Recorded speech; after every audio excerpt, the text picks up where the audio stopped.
Alhamdulillah. Alhamdulillahilladzi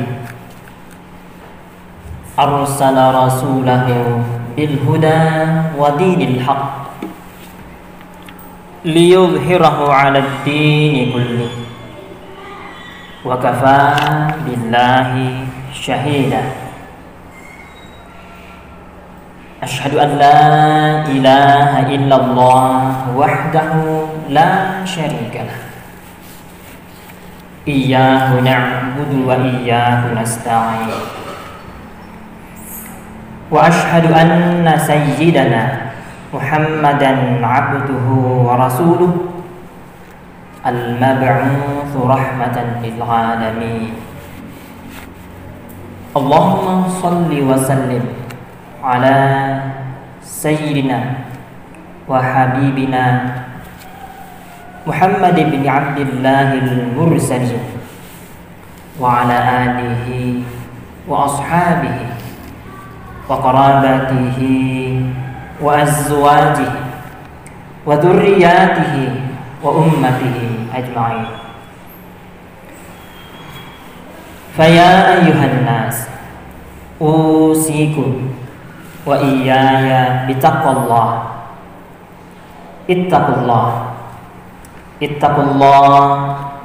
Ittaqullaha mastata'tum. Ya ayyuhan nasu ittaqullaha haqqa tuqatih wa la tamutunna illa wa antum muslimun. Faqad qala Allah ta'ala fi kitabihil 'azim wa huwa asdaqul qa'il.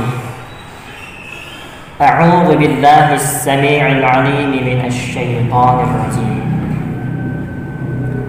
Wabtaghi fima ataka Allahu daral akhirah wa la tansa nasibaka minad dunya wa ahsin kama ahsana Allahu ilaik wa la tabghil fasada fil ardh innallaha la yuhibbul mufsidin.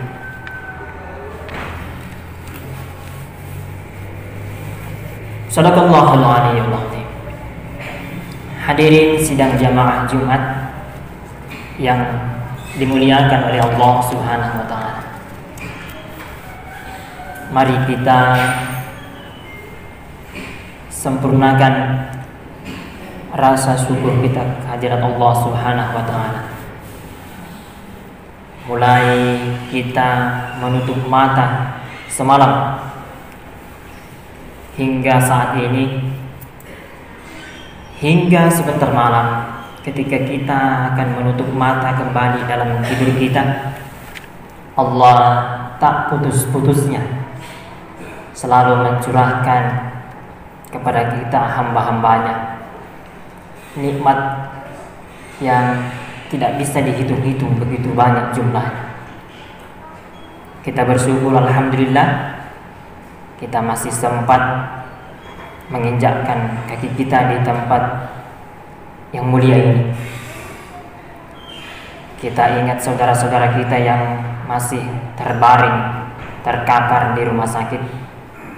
Mereka juga mau melaksanakan kewajibannya sebagai umat Islam pada hari Jumat ini.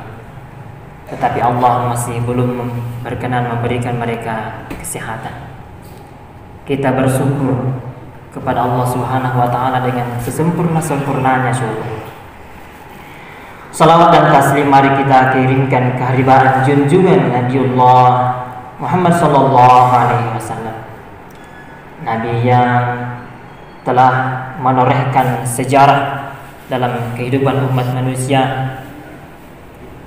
Bagaimana kita menjadi muslim yang baik, muslim yang baik terhadap tetangganya, muslim yang baik dalam posisinya sebagai seorang ayah, sebagai suami dari istrinya, sebagai kepala keluarga, dan sebagai contoh dan suri tauladan buat kita semua bagaimana menjadi warga negara yang baik, yang patuh kepada pemerintahnya. Hadirin yang dimuliakan oleh Allah Subhanahu wa taala. Dalam bahasa yang sangat-sangat populer, ya, kita mengenal dalam kajian Islam ada beberapa hal yang dirahasiakan oleh Allah Subhanahu wa taala. Yang pertama maut, yang kedua jodoh, yang ketiga rezeki. Ini sudah bahasa yang sangat populer. Kenapa disebut rahasia? Karena ketiga hal ini tidak ada rumusnya. Tidak ada rumusnya. Kalau kita menggunakan rumus 1 tambah 1 yang kita pelajari di SD dulu, itu pasti 2. Pasti 2. Tapi kalau mau, tidak ada rumusnya, Pak. Ada yang mengatakan, yang mati itu yang tua dulu. Tidak. Tidak begitu rumusnya. Yang mati dulu itu adalah yang sakit, yang di rumah sakit. Tidak. Ada juga tidak sakit tiba-tiba mati. Ada juga yang masih kanak-kanak, bahkan masih remaja sudah mati. Jadi maut salah satu rahasia, salah satu yang dirahasiakan oleh Allah Subhanahu wa taala. Karena tidak ada rumusnya. Jodoh juga rahasia Allah. Tidak ada rumusnya. Ada yang mengatakan barangkali yang jadi istrimu itu nanti adalah yang dekat dengan kamu, yang selama ini kamu pacaran, tunangan dan seterusnya. Tidak. Ada juga bertahun-tahun punya hubungan spesial tapi menikahnya dengan orang lain. Ada juga orang yang tidak pernah kenal sebelumnya, tiba-tiba dikenalkan dan langsung menikah. Jodoh termasuk rezeki. Rezeki yang Allah berikan kepada kita ini adalah sesuatu yang rahasia. Tidak ada rumusnya. Abu Umar Bashir dalam bukunya Sandiwara Langit halaman 7 mengatakan seperti ini. Kaya dan miskin adalah hal yang tak berumus. Kerja keras tak selalu berujung kaya. Bermalasan tidak selalu berujung miskin. Tetapi Allah menghargai orang yang berusaha, bekerja keras dan memeras keringat demi mencapai apa yang diinginkannya. Bukunya Abu Umar Bashir. Jadi tidak selamanya orang yang bekerja keras siang malam itu selalu berujung kaya, menurut Abu Umar Bashir. Ada juga orang yang bermalasan tapi biasa-biasa pekerjaannya, lumayan. Jadi rezeki itu tidak ada rumus. Hadirin yang dimuliakan oleh Allah Subhanahu wa taala, kalau rezeki, kalau banyak, kaya, itu diukur dari mesti kerja keras, maka yang paling kaya itu semestinya tukang batu. Karena tidak ada yang kala itu kerja keras si tukang batu. Dari pagi jam 8 sampai jam 5 sore, panas-panas terik matahari. Kalau kekayaan itu diukur dari kerja keras, mereka yang mestinya itu yang paling kaya. Tapi tidak juga. Tapi kalau orang kaya diukur dari kepintaran, maka semestinya yang paling kaya itu adalah profesor, dosen-dosen. Karena mereka itulah yang pintar-pintar. Tapi tidak juga. Kalau kekayaan itu diukur dari durasi lamanya orang bekerja, maka yang paling kaya itu Pak yang buka warung kopi. Karena 24 jam mereka buka. Tapi tidak juga. Kalau kekayaan itu diukur dari segi orang bekerja di nun jauh di sana di negeri jiran, maka para TKA itu tenaga kerja Indonesia, TKI, mereka yang paling kaya. Tapi tidak juga. Karena banyak di antara teman saudara-saudara kita yang bekerja di Malaysia 7 tahun, 10 tahun, ketika mereka mau Idul Fitri mau pulang, justru minta tolong kepada keluarganya yang di kampung, tolong kirim dulu ongkos untuk pulang, tidak ada sewa kapalku. Tidak juga. Hadirin jamaah yang dimuliakan oleh Allah Subhanahu wa taala. Inilah yang dimaksud fenomena tak berurus. Oleh karena rezeki itu adalah rahasianya Allah dan tidak ada rumusnya, maka disimpulkan bahwa sukses dalam usaha dalam bisnis dalam segala macam usaha itu tidak diwajibkan oleh Allah Subhanahu wa taala. Tidak ada satu ayat pun yang mengatakan, hai orang-orang yang beriman, kalau tidak sukses ke dalam bisnismu, masuk ke di blender, ke di neraka. Tidak ada. Yang wajib itu adalah berusaha. Allah mengatakan dalam Al-Quran Al-Karim, wabtaghi fima atakallahu daral akhirah wa la tansa nasibaka minad dunya. Cari bekal yang akan kamu bawa ke negeri akhirat. Wala tansa nasibaka minad dunya. Tapi jangan kamu lupakan bekal untuk kehidupanmu di dunia ini. Itu wabtaghi, wala tansa nasibaka itu fi'il nahi, larangan. Sama dengan fi'il amr dalam ilmu fikih. Al-amru al-aslu fil amri al-wujub. Hukum asalnya itu perintah, itu wajib. Jadi wabtaghi, cari, itu perintah dan itu wajib. Wala tansa nasibaka, jangan lupa untuk cari bekal yang akan kamu gunakan untuk hidup di dunia. Jadi wajib untuk kita berusaha untuk menafkahi anak dan istri. Tapi sukses tidak wajib. Di ayat lain Allah mengatakan, فَإِذَا قُضِيَتِ الصَّلَاةُ فَانْتَشِرُوا فِي الْأَرْضِ وَابْتَغُوا مِنْ فَضْلِ اللَّهِ. Kalau sholat sudah ditunaikan, sudah mati sholat, فَانْتَشِرُوا فِي الْأَرْضِ, bertebaranlah kalian di muka bumi. Yang pedagang silakan kembali ke pasar, yang pegawai kembali ke kantor.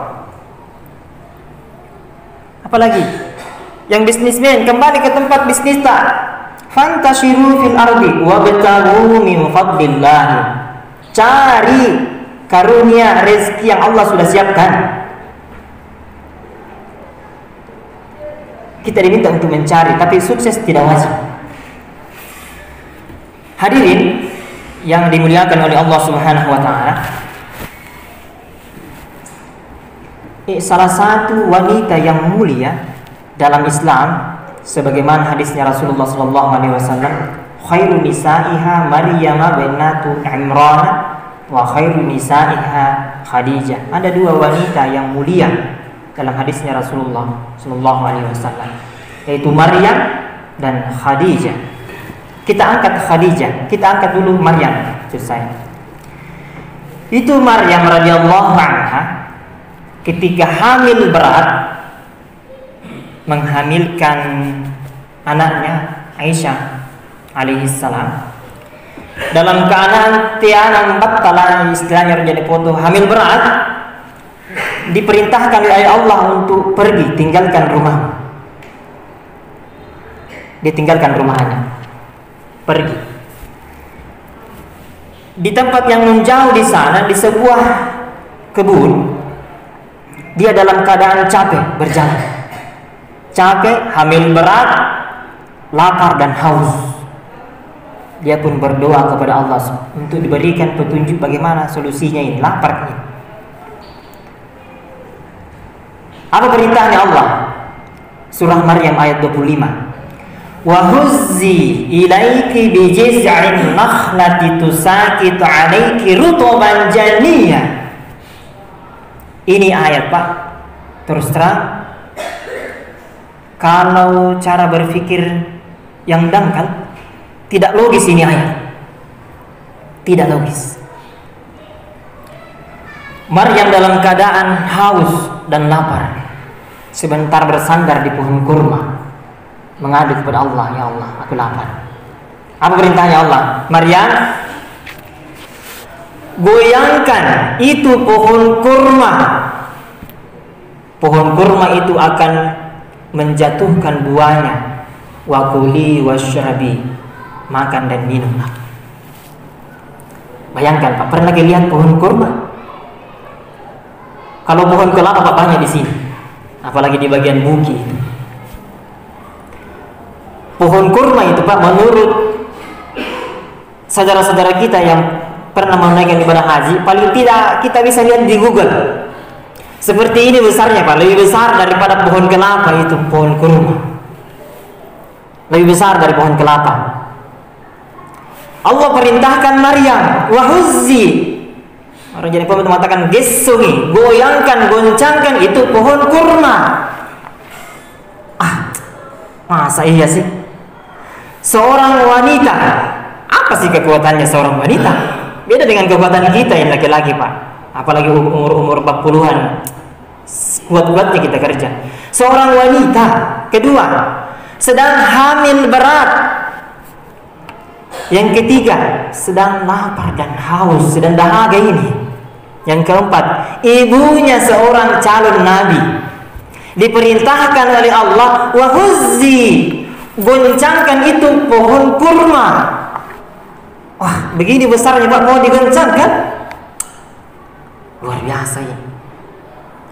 Ternyata hikmah, salah satu hikmah di balik itu, Allah berpesan bahwa sehebat-hebatnya Anda, kita ini Pak, bukan bapaknya seorang nabi, bukan seorang wanita ini laki-laki.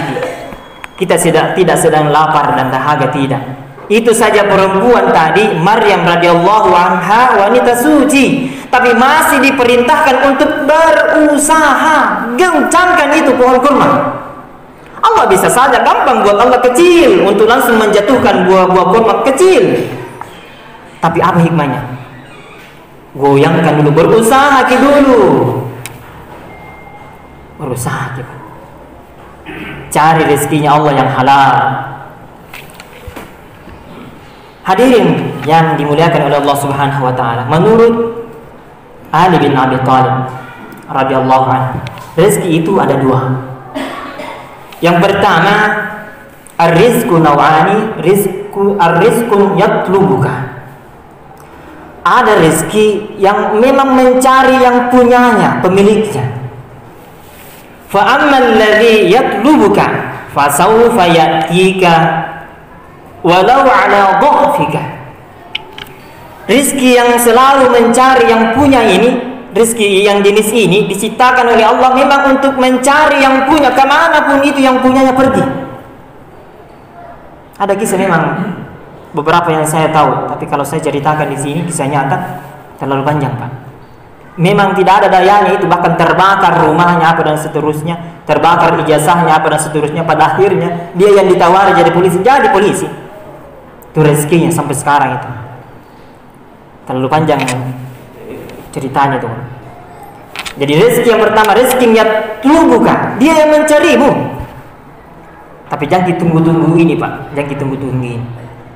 Ada rezeki katanya diciptakan khusus mencari yang punya. Itu saja yang ditunggu-tunggu. Yang kedua, rizkun tatlubuhu. Ada rezeki yang engkau yang mesti mencarinya.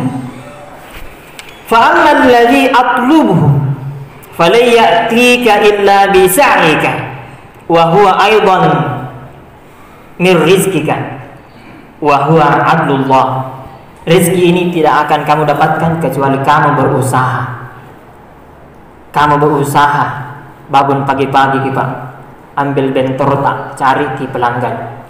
Inilah yang dimaksudkan oleh Allah Subhanahu wa taala, wa ma min dabbatin fil ardi illa 'ala Allahi rizquha.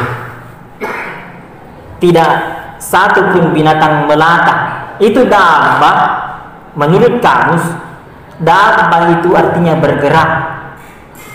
Gium. Tidak satu pun makhluk yang dia bergerak kecuali Allah sudah jamin rezekinya. Kalau kita ke pesta, itu air aqua di depan tak?